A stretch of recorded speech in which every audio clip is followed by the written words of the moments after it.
দর্শক একটা ভিডিও দেখুন।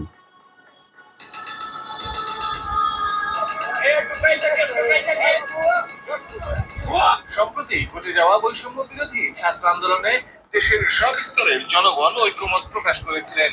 রাস্তায় নেমেছিলেন শিক্ষক, অভিভাবক, শিল্পী, তারকা, খেলোয়াড় সহ সবাই। ক্রিকেট অঙ্গন থেকে দেখা যায়নি মাশরাফি বিন মুর্তজা ও সাকিব আল হাসানকে। আর এই নিয়ে ক্ষোভে থাকছেন বাংলাদেশের জনগণ। আর তারই প্রতিফলন দেখা গেল কানাডার ক্রিকেট মাঠে।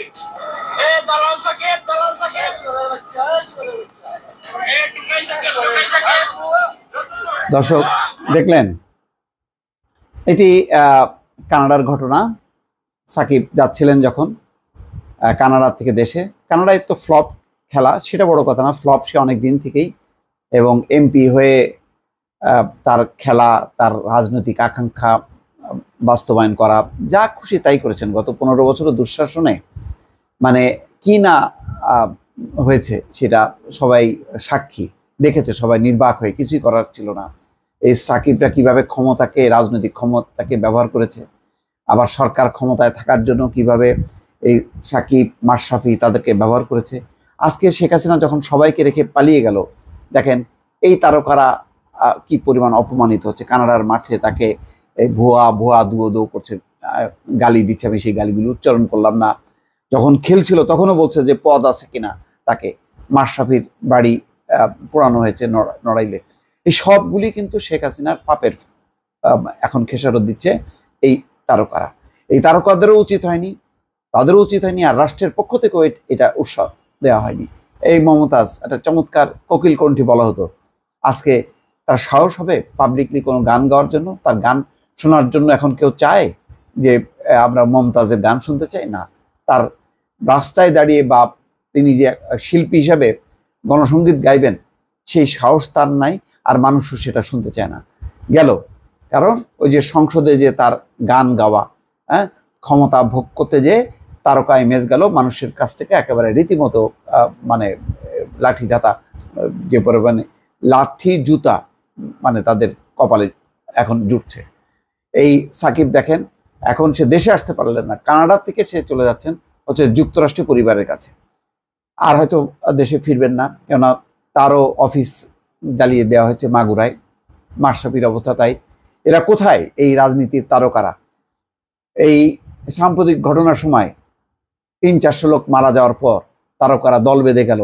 তারপরেও, এত কিছুর পরেও এই ফেরদৌস সহ যারা এমপি হলো, তারপরে তারিন, তারপরে রোকেয়া প্রাচী সহ দেখলাম যে কান্নাকাটি করতেছে তারা বিটিভির ওখানে, যে তাদের বিটিভি ভবন জ্বালিয়ে দেওয়া হয়েছে। মানুষের জন্য তাদের কোনো নেই, মানুষের পাশেও দাঁড়াননি, মানুষকে দেখতেও তারা যাননি।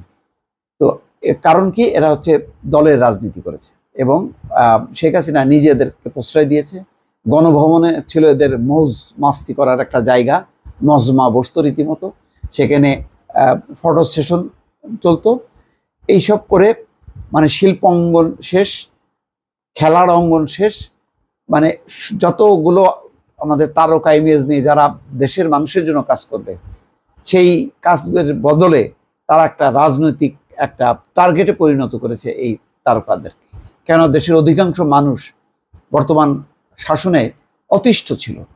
ফলে যখনই নাকি তারা আওয়ামী লীগের দিকে গেছে, বিনা ভোটে তারা এমপি নির্বাচিত হয়েছে, অথবা ক্ষমতার আসছে পাশে ঘোরাঘুরি করেছে। দেখেন না আপনার, যখন নাকি মহিলা এমপি হওয়ার জন্য লাইন পড়ে গেল, সেই অপু বিশ্বাস থেকে শুরু করে তারপরে কে না গেছে, সবার নাম আপনারা জানেন, চেনেন, কারণ এরা এত পরিমাণ চিহ্নিত হয়েছে যে এখন দেখেন এদের কোনো খোঁজ পাবেন না, এবং এরা পাবলিকলি আর আসতে পারবে না। যে যেখানে পারছে, কারোর যদি ভিসা থাকে তারা মানে দেশ ছেড়ে ভাগার চেষ্টা করছে, এবং মানে যতক্ষণ না যেতে পারছে তারা দেশে একেবারে বিপদের মধ্যে তারা রয়েছে, এবং পাবলিক কখন কাকে যে হেনস্থা করবে তার কোনো ইয়াত্তা নেই। যদিও এইগুলি কোনোভাবেই মানে গ্রহণযোগ্য না, সবারই আইনের অধিকার আছে, কারোর বিরুদ্ধে অভিযোগ থাকলে আইন ব্যবস্থা নেবে, পাবলিকলি এভাবে হেনস্থা করা উচিত না। কিন্তু তারপরে এটা মানুষের ক্ষোভ, পুঞ্জীবিত ক্ষোভের বহিঃপ্রকাশ, এটা কিভাবে ঠেকানো যাবে? সাধারণ মানুষ তো এত আইন বুঝবে না, তাদের মধ্যে যে ক্ষোভ ছিল 15 বছর, এই ক্ষোভগুলো নানাভাবে প্রতিক্রিয়া হচ্ছে, যার কারণে অনেকেই এটা বলছে এটা কি হচ্ছে ওটা কি হচ্ছে, কিন্তু এটাও তো বাস্তবতা। আজকে এই 15 বছর এই মানুষগুলো কে এই তারকারা যেই তারকা গড়ে তুলতেও তো মানুষের পরিশ্রম আছে, অথচ দেখেন ওই যে সায়েম, তারপরে মোস্তফা সরোয়ার ফারুকী সহ এই বিপদের মধ্যেও কিন্তু কিছু তারকা, সালমান মুক্তাদির, তারা কিন্তু চলে এসছে এবং তারা প্রশংসিত হয়েছে। তারা ঝুঁকি নিয়ে শেখ হাসিনা ক্ষমতায় থাকতে তারা কিন্তু মুখ খুলেছে। এমনকি ক্রিকেটেরও কিছু জুনিয়র প্লেয়ার তাসকিন সহ আরো কয়েকজন মুখ খুলেছে, কিন্তু এই সিনিয়র মাশরাফি, তারপরে সাকিব আল হাসান, তারপরে সবচেয়ে দুঃখজনক হচ্ছে ব্যারিস্টার সুমন, যে মানে বিতর্কিত একটা নির্বাচনও করলো, তারপরে কিছু কথাও বললো একদিন দুই দিন ওই যে কিছু ইস্যু নিয়ে, বেনজিরের ইস্যু নিয়ে, কিন্তু তারপরে যখন নাকি মূল ছাত্ররা আন্দোলন করলো, যে আন্দোলনে এত মানুষ মারা গেল, একটা মুখ খুললো না। তারপর সুলাইমান সুকন।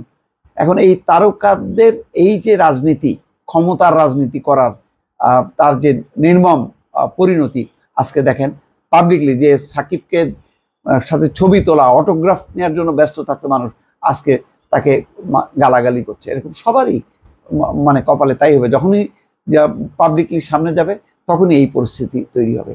তো এটাও একটা শিক্ষা যে ক্ষমতার মধু নিতে যে নিজেদের তারকা ইমেজ বিসর্জন দিয়ে রাজনৈতিক মানে ক্ষমতার মানে কুক্ষিগত করে ব্যক্তিগত বৈভব বাড়ানোর যে চেষ্টা, অন্যদিকে রাষ্ট্রের পক্ষ থেকে যে রাজনৈতিক দল, ক্ষমতাসীন দলরা এই তারকাদেরকে মানে দলে টেনে এনে সুবিধা নেওয়ার যে চেষ্টা, এই দুয়ে মিলে যে কি নির্মম পরিণতি, আজকে প্রতিটা মানুষ এই ক্ষমতার যাওয়াই তারকারা কিন্তু তারা কিন্তু হাড়ে হাড়ে টের পাচ্ছে।